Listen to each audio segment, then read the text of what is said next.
Bergen-Fischer Media.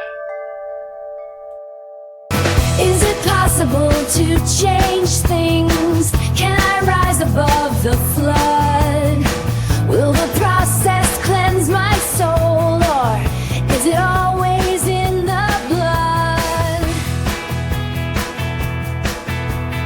I would like to welcome everybody back to the In the Blood podcast. My name is AC, and with me, as usual, I'm always tempted. It's like I'm always tempted to say as always, but as always is not the case. We'll say as usual, as sometimes, as I don't know, whatever your experience has been listening to the podcast, that's how much he's with me. If you only listen to the Jason episodes, then from your perspective, he probably is always here, right? I'm always in your heart. There you go. So we'll start that again. Maybe I'll cue up the theme music a second time. Is it possible to change things? Can I rise above the flood? Will the process cleanse my soul, or is it always in the blood? Welcome everybody back to the In the Blood podcast. My name is AC, and always in our hearts is Jason. Today we wanted to talk about something where Jay and I don't completely see eye to eye, and it's based around a quote that we read by Anais Nin, which says, "Love never dies a natural death. It dies because we don't know how to replenish its source. It dies of blindness and errors and betrayals. It dies of illness and wounds. It dies of weariness, of witherings and tarnishings." And that's the end of the quote. Yeah, so I really have to bounce on this one, because though I think a lot of emotions can come and go, I think if you ever truly love something, not, oh, this week is my favorite, so I love it. But if you ever truly love something, I think it never dies, because when you think back on what it is that you truly love, there's always a fondness. Even if you've let it go and it's 10 years later, it's like saying, my parent died 8 years ago and now I'm over it. And, well, it's gone now because the parent's not here, or sibling, or best friend, or your pet. And for that matter, even if you absolutely love a certain car, if that car gets crushed or something goes wrong with it and it gets turfed, you never stop loving that car. In the future, 25 years down the road, and when you think of it, you think, oh man, that one was so much fun. That love, that fondness is still there. Even with exes, like my parents' birth mom, as we've talked about many times, who happens to be dead now. But when we were first together, I did love her. And though she did treacherous things to my kids and didn't stay in contact, the truth of the matter is I still love her in a way, because she gave me something nobody else ever could. So I could never hate her. I don't like her actions much. Her actions absolutely sucked. But when I think about, my kids and such, like, she gave me something. I love her for that. And she was a terrible person. I think maybe where we're not seeing eye to eye is, well, it tends to be the case when we don't see eye to eye, is that we're probably defining things a little bit differently. Because where I agree with you that when you really truly care for somebody or something in a super, super big way, that fondness rarely goes away, if ever. Right. But for me, I think the differentiating factor between loving something or someone, or being fond of something or someone, is that when I love, I'm willing to make sacrifices. I want to be with this person permanently, like forever. Mm-hmm. When I'm fond of someone, I've got feelings. I might like them a lot. I might be attached to them. That attachment might linger. That piece of my heart that I've given to them is not a piece that I ever get back. But there can and does come a point where I don't want to be with them anymore. I'm not willing to sacrifice. I'm not committed to the situation. And however I feel, I am moving on. And to me, that is whether or not the feelings go away, that for me is the death of love. Because love very, very much does involve the actions and the commitment and the investment. But the feeling is still there. I'm not arguing that, but I'm saying the feeling is a component of love. I mean, I did an episode of this podcast, I don't know, it was late last year or early this year, called What is Love, where I explored all of that stuff. Mm-hmm. The fondness is certainly an unavoidable component, but there's a lot of other stuff that I think also has to come to the table for me to accept something as love. Okay. And sorry, I don't know if my chair is making weird clicking noises. Whatever. I don't think it's your chair. I think it's your old hip. Okay, so we definitely have a difference of opinion when it comes to what love is. But Correct. Again, that's from upbringing and our surroundings. And I put love in a very small category because there's not a lot of people that I have it for. But when I do, they could do the most horrid thing and I'd never associate them again, but I would still love them because for me, that's not something I can just throw away. I may excommunicate them out of my life and never deal with them again, but I'll still always have that loving feeling there. Okay, so I don't honestly know if either of us is working off of anything resembling a dictionary definition. Not that in this case, I think that a dictionary definition is terribly valuable, right? But I am curious if I Googleize. Yeah, I'm gonna Googleize the definition of love, and let's see what the Oxford Dictionary says. Okay, so according to the Oxford Dictionary, love is defined as an intense feeling of deep affection, which would be really in line with what you're saying. Is there more to it? I'm just looking to see, okay, like if I Googleize love definition according to psychology, the American Psychological Association, they define love as a, quote, complex emotion that involves affection toward another individual, a sense of tenderness, sensitivity to their responses, and experiencing pleasure due to another individual. I find that last bit a little bit interesting because while it doesn't really completely agree with the way I'm defining things, that experiencing pleasure due to another individual, that's a component of love that, according to this definition, certainly I think can die. But I don't know. This is kind of an interesting thing. I mean, I think for every person we talk to, asking them how they define love, we probably get a completely separate definition. Right. And it's not like when you say I love you that, or you're feeling like you want to express that you love your partner. You don't go the first time and say, okay, sweetie, there's something I want to say to you. But first, do you mind if I go grab the Oxford Dictionary? Because I want to make sure that I'm using the right word here. Right. And though the dictionary definition and the second dictionary, for the major part, agree with what I'm saying, I don't agree with it. Because I do believe that, well, the other one says in emotions and tenderness and such from another person. But let's see, that's very limiting because I don't think love is bound only to people. Like, I know it sounds dumb, but like a lot of people out there, including myself, including you, we love our animals. We love our vehicles. Right. I can think back very fondly on cars that I've had that I would love to have again because I love those vehicles. So I don't think it has to be a person. Well, for the purpose of this conversation, why don't we try focusing in on love as relates mostly to other people? Otherwise, we could get lost in the weeds forever. Right. Fair enough. Yeah, I tend to do that. Okay. Yeah, just in addition to Googleizing thing, I was looking to see if I had saved my notes for. Oh, I did save my notes for the whole idea of like how I would define love.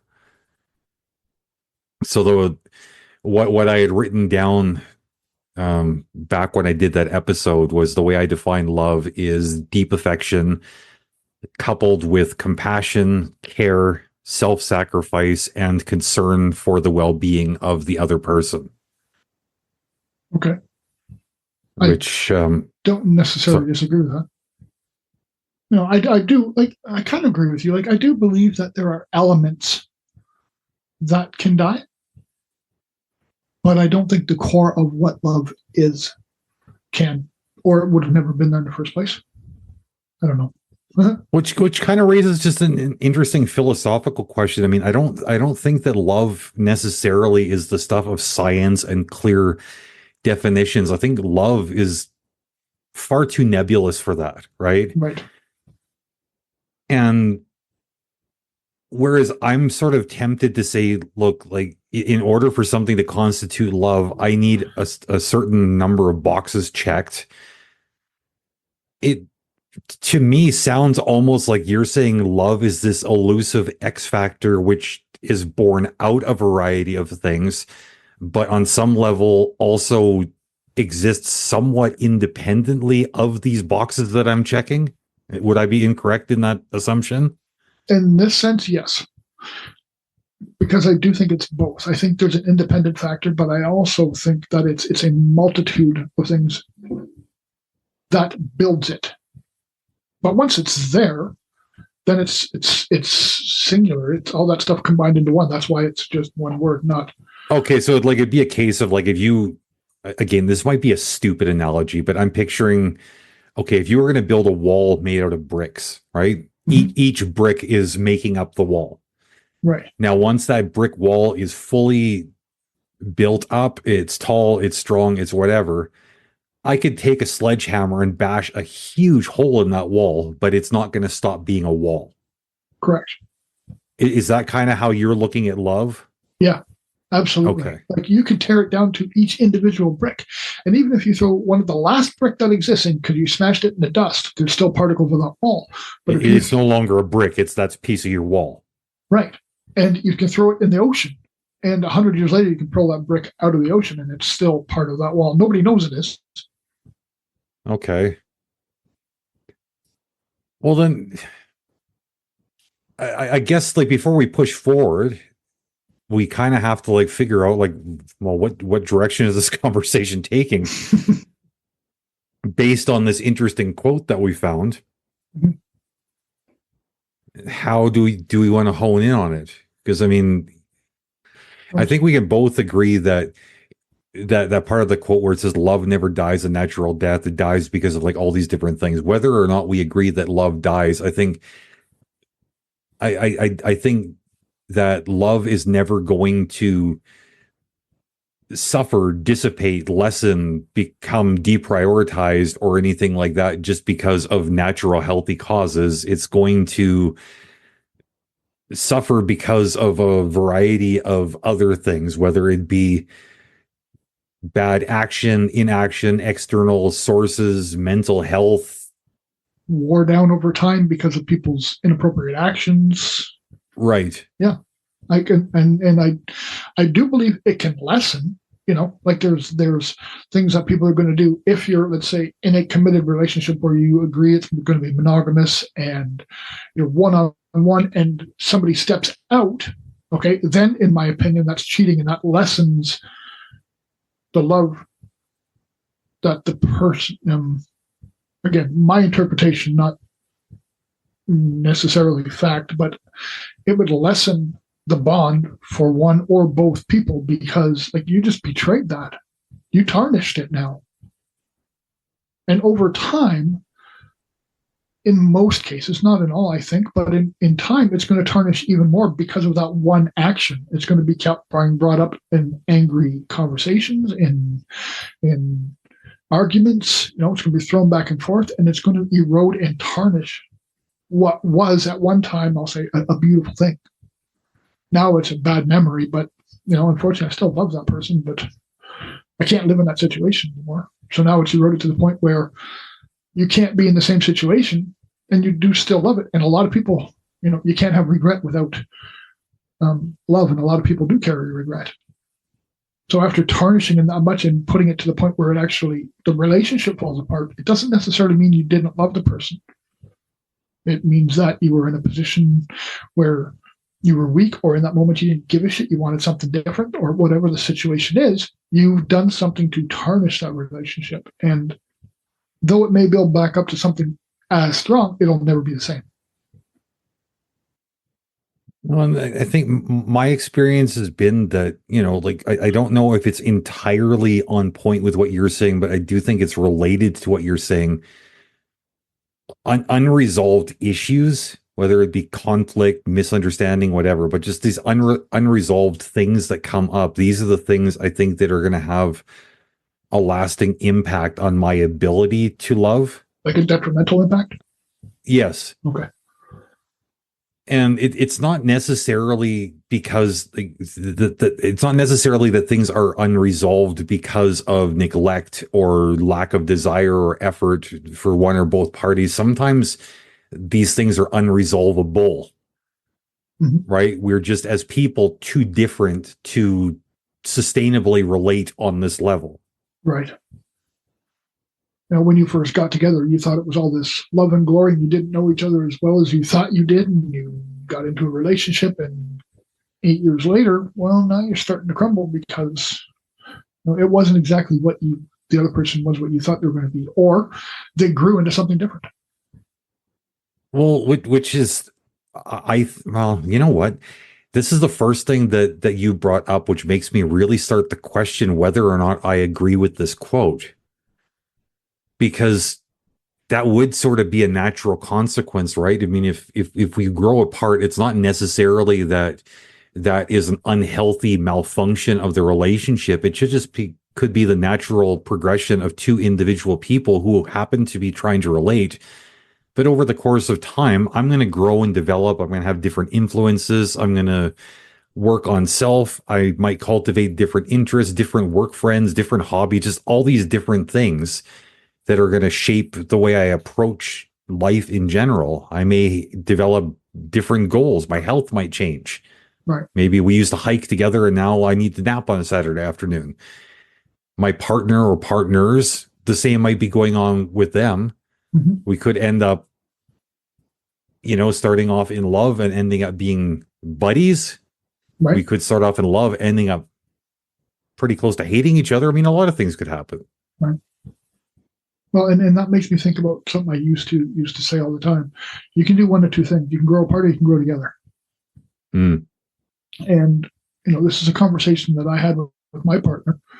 And before, while I started making these changes, we sat down and I had a conversation, and I brought up to her, so we have to really talk about this, because I'm looking at growing and being better than I was yesterday. Are you on the same track? Like, do you want to grow, or are you okay where you are? Like, are we going to grow together, or are we going to grow apart? Because I really love you and I don't want that to happen, but it's something we really got to look at. And we had a long conversation about what we wanted out of communication, what we wanted out of each other, where my plan was to go, where her plan was to go. And I think that's part of why we don't have the arguments anymore, because we agreed to grow together. We agreed to talk about everything. There are still minor little, I'll get annoyed with her and think, oh, fuck, will you just shut up? And I know she does the same thing. And, or why didn't you just do that the first time? Both of us think that about each other, but we don't let it impact each other and grow. When we think about it, we broach it. I think there's a degree of good fortune in that mix, though, too. You can't, I think, in good conscience, say that this is all intent. You may intentionally decide that you're going to both do the work. You can intentionally decide to do the work together, but you can't intentionally decide to both want the same things. Correct. You are 100% right. Yeah, because with you and your partner, it's great that you were pointing in the right direction. I've been in situations before where we were both working super, super hard, but all this hard work to do what we perceived to be the right thing for the relationship, ironically, was tearing the relationship apart. Right. Yep. Yeah, I'm very fortunate, and I am not discounting that at all. So yeah, not meaning to dismiss the hard work you're doing. I just wanted to put that out there in case somebody's listening and cringing a little bit because absolutely. So where do you think, with what we've talked about, and people do grow apart, where do you put like effort and commitment? Because like love requires ongoing effort and commitment and an agreement to try to build, but how do you always, in your opinion, make sure that that's always going somewhere? Is there a way that you think that we can make sure it's always accounted, or is it sometimes just, what, no, not happening? The simplest way I can answer your question is I don't. And I think this ties into a conversation we had on a previous episode where we were talking about the value or lack thereof of loyalty to a person or a situation. I think that, like, for me as an individual, I can't speak for anybody else, but for me as an individual, I can't offer that indestructible, unwavering level of commitment, because to me, in order to maintain a commitment like that, I would have to sacrifice healthy and necessary personal boundaries. I am committed to the situation so long as I can see the situation benefiting me and or the other person involved. But on some level, I have to be seeing a payoff. I have to be seeing a benefit. And whether or not this makes me a shitty person, I don't really care. My well-being is my responsibility. And if the situation I'm in is at odds with my well-being, my commitment's going to start wavering and fizzle out pretty damn quickly, I think. That was my question. Like, okay. Love in general does require ongoing effort and commitment from both parties. Where do you think that effort and commitment level belongs, is what I'm asking. Not, do you disagree? Like, where do you think that belongs? Did I answer your question? Because I was trying to. You might have answered it, but I didn't get the answer that I thought I was going to get. So I will just let that. Okay, well, let me see if I can like put it in short form. I think that in order for us to love each other, we do have to have we do need to commit ourselves to the situation. We do need to put in a certain amount of work. Can the justification for that commitment waver because of different circumstances? Absolutely, yes. Can there come a point where we have to neutralize the commitment? Maybe. But while we're actively in the relationship, while we're actively loving each other, can that love sustain itself without commitment? Absolutely not. Right. Fair enough. Again, my opinion. When I say absolutely, not speaking in scientific terms, right? Well, kind of scientific terms. Our scientific terms. Yeah, fair enough. I reject your reality and substitute my own. Yep. I've always thought like love was kind of like a living organism. You got to feed it, you got to nourish it, but you also have to make sure that it doesn't get harmed by like emotional or psychological trauma.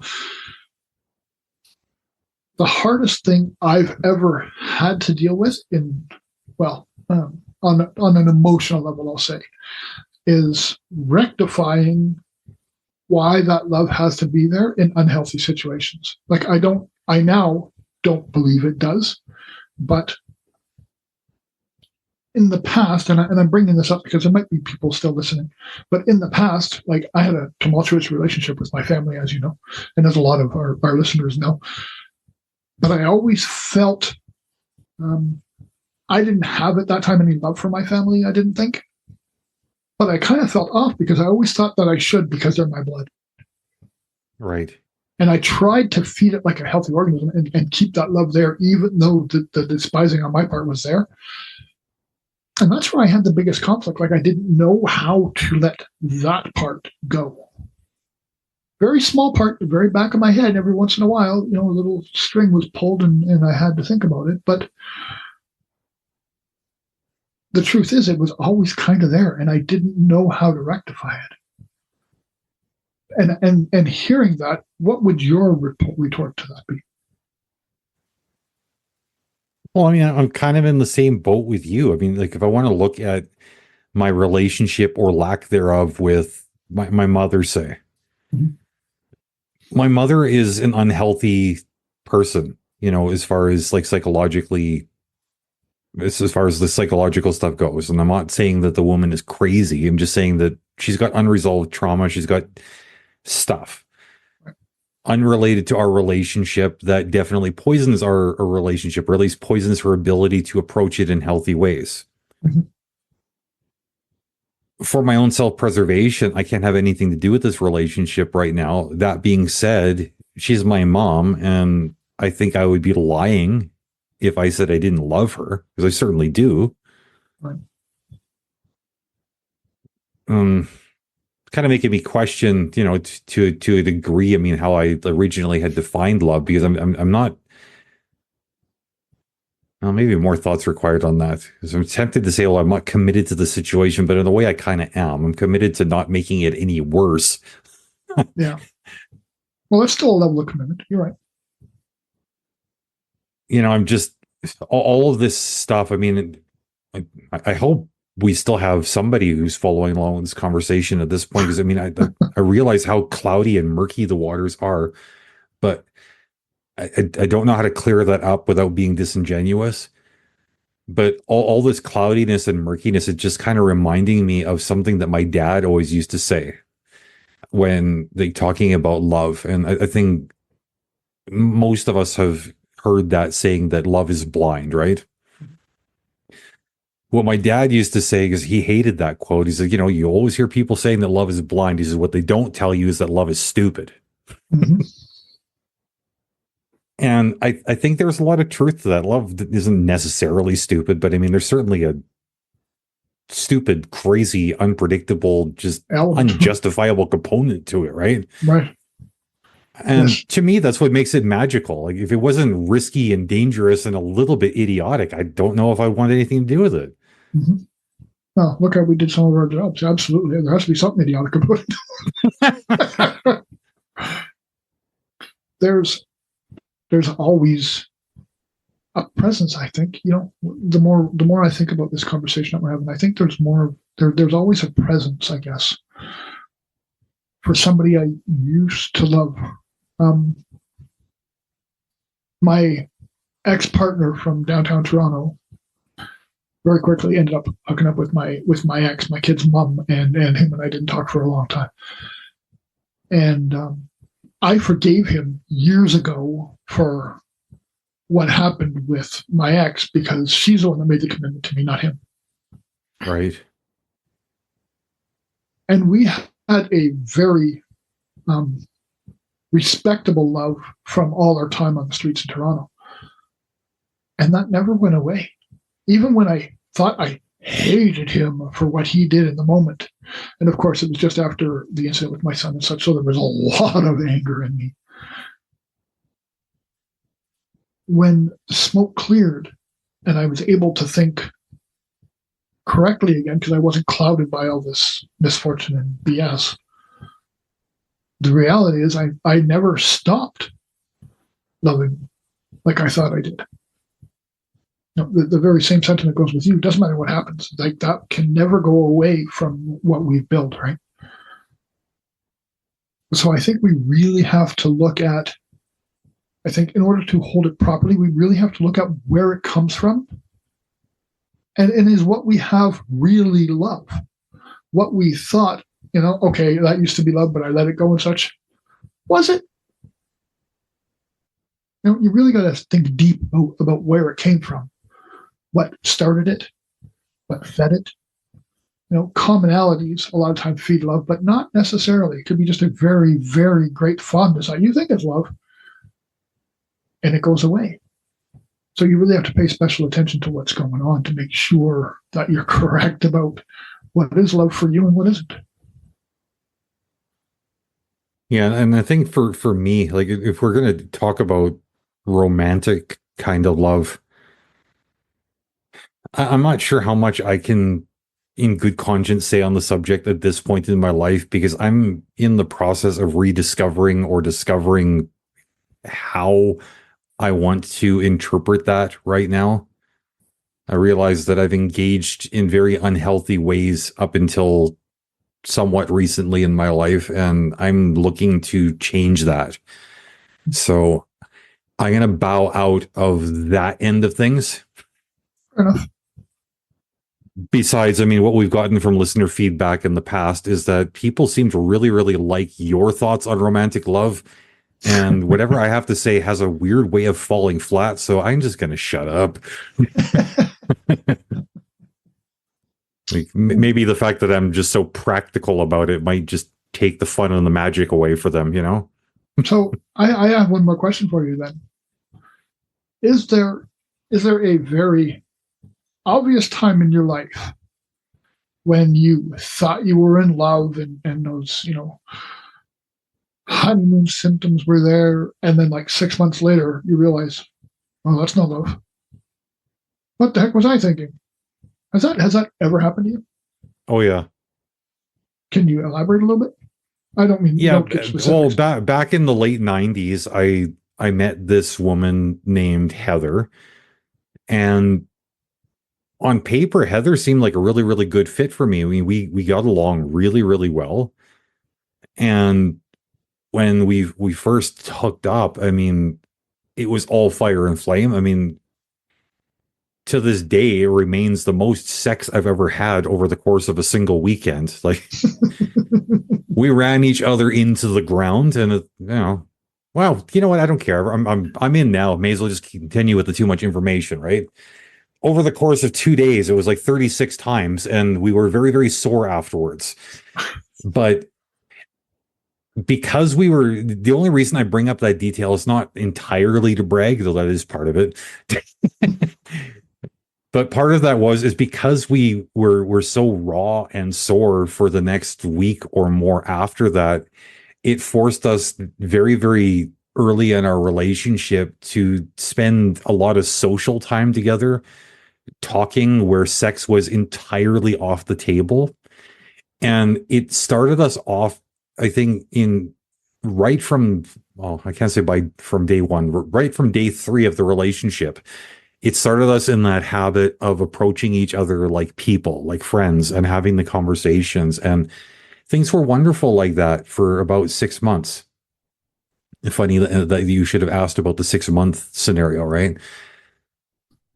And during that time, I was crazy about Heather.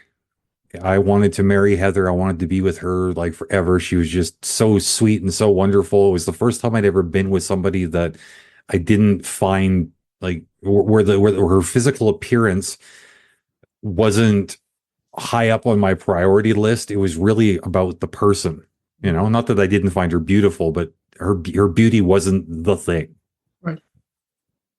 And I don't know what exactly happened, but I literally woke up one morning because I heard her brushing her hair. Because, like when women would have long hair, sometimes it gets tangled at night when they're sleeping, and you can hear the brush kind of like just dragging itself through the strands of hair. And before I even open my eyes, I'm just sitting there, laying there in bed with my eyes closed, thinking, "Fuck you." Oh, wow. And then I opened my eyes and I was looking at her from the back, watching her brush her hair. And it just, I don't know what it was about her brushing her hair that was just so aggravating to me. It's like, we went to bed in love, and I woke up hating her freaking guts just over something super, super superficial. And I still think about her fairly frequently, because when I look back over the history of like all of my romances, and I'm going back to like my very, very first girlfriend, my first kiss when I was like a young teenager, with a couple of exceptions. I've got a good degree of fondness for at least some component of every relationship I've ever had, and there's a piece of my heart that belongs to each one of the people that has come through my life. Mm-hmm. And while in the midst of the relationship with Heather, I thought she was like a top tier romantic entanglement. She holds the distinction of being the only person when I think of literally nothing comes up emotionally, not one single thing. Fair enough. Yeah. So I don't know if that answered your question enough or too much, but No, that's my answer. Perfect. Yep. That's perfect. I'm going to go on the opposite side of the scale. And I'm going to bring up, so when I was in Toronto, downtown Toronto, I met this young lady named Sue Cohen. And she was with somebody else at the time, but she became my everything. We were best friends. We were doing things together. We were hanging out, and she had a boyfriend. And we did talk about it a couple times, and we actually fell so deeply in love with each other, we didn't have to be together physically. It was, and I'm talking about this from a recounting situation, it was probably the most intense feeling in a short number of years that I've ever had. And eventually we did do something later on before I left Toronto, before she left Toronto. And I had never heard from her since. It's been, I left in 90, so I'd be 34 years, 35 years, 34 years. And nothing has faded. I would never, of course, like if I ran into her today, I would never leave my partner that I'm with now. It's just too good. She's too awesome, and I would not in any way do that. But when it comes to talking about things, that commitment that's there in the commitment in feelings, not in to each other as individuals,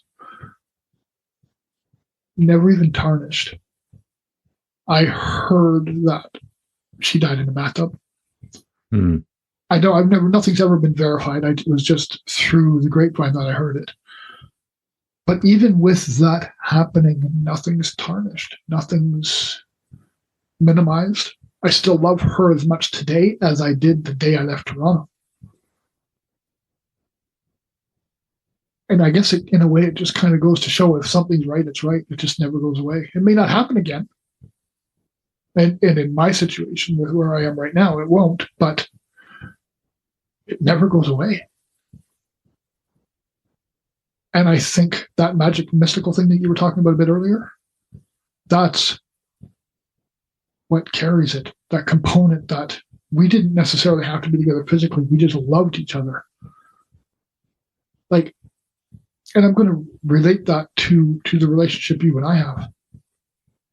Because something else that, like, we do lots of things together, we do lots of podcasts together, but I also want people to understand that because we're on this topic, what you and I also have built is in that same significance with me. And it's a platonic love. So it's not necessarily based around physicality or romance. We've never gone on a date. But so far as I know, with any situation you're in, it doesn't have to be romantic to be love. I don't want people to think that, oh yeah, I love the way he talks about romantic relationships, but that's not all that I'm about, and that's not all we're about. And people should really allow themselves to look at all their relationships and evaluate them and be honest to themselves about where they are. Like, you can be in love with somebody platonically, and it has just as much credence as somebody being together romantically. And it has all the exact same elements about everything else that we've talked about today in the show. So look around, look up and down, and make sure you know where you are with everybody. See if things have to be worked on. Seems actually like a really healthy place to leave things. Fair enough. So I don't know that I could do anything that's going to one up that closing statement. What I will do is make sure I don't get screwed out of my moment this week. And I want to say until next time, my friends, much love.